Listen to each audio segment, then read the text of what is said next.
और कुछ महंगाई की बात करें तो दवाओं की कीमतों में 400% तक इजाफे का खदशा है। पाकिस्तान फार्मास्यूटिकल मैन्युफैक्चरेशन एसोसिएशन के सदर का कहना है कि हुकूमत IMF के दबाव पर सेल्स टैक्स लगा रही है।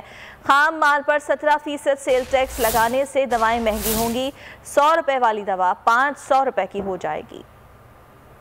अगर हमें ये सेल्स टैक्स लग जाएगा और हमारी इनपुट कॉस्ट बढ़ जाएगी तो उसके लिए हम लोकली प्रोडक्शन भी हमारी सफ़र करेगी, और उसके अलावा जो हम एक्सपोर्ट में कंपटीशन में जाते हैं और वहाँ पे प्राइस की पूरी वॉर चल रही होती है, उसमें भी हमें बहुत सारे जो ऑर्डर्स हैं वो हमारे हाथ से निकल सकते हैं। इसलिए हम ये चाहते हैं कि जो IMF के प्रेशर में गवर्नमेंट लगा रही है, IMF का भी जो है वो उनको साथ देना है इस वक्त गवर्नमेंट को, वो उनकी मजबूरी है।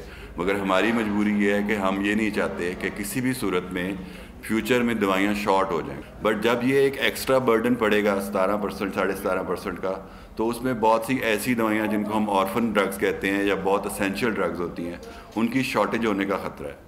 सो हमारी रिक्वेस्ट यही होगी कि हमें बाकी जो इंडस्ट्रीज़ हैं उनकी तरह ज़ीरो रेट पे रखा जाए। अब 2 रुपये की एक टेबलेट कॉस्ट पड़ रही है और ऊपर से गवर्नमेंट का प्रेशर है, आप उसको इंपोर्ट भी नहीं कर सकते फिनिश सूरत में, क्योंकि इतने शॉर्ट टाइम में इंपोर्ट नहीं कर सकते। अब गवर्नमेंट से जब हमारी बातचीत चल रही है तो उनको हमारी कास्टिंग भी चली गई जिस तरह आपने फरमाया, और उसके बाद अगर वो प्राइस उसकी 3 रुपये या 2.5 रुपये कर देते हैं तो कितने % इंक्रीज़ होगा जी? ये तो 300% इंक्रीज़ हो गया, ये तो 2 टाइम हो गया, 3 टाइम हो गया। इस तरह की प्राइसेस ज़रूर हुई हैं।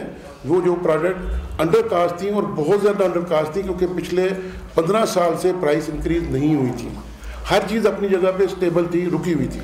उसकी वजह से जब ये गवर्नमेंट ने स्कीम दी, क्योंकि वरना इंडस्ट्रीज बंद हो जाती। सब्सक्राइब करें और बेल दबाएं ताकि कोई खबर रह न जाए।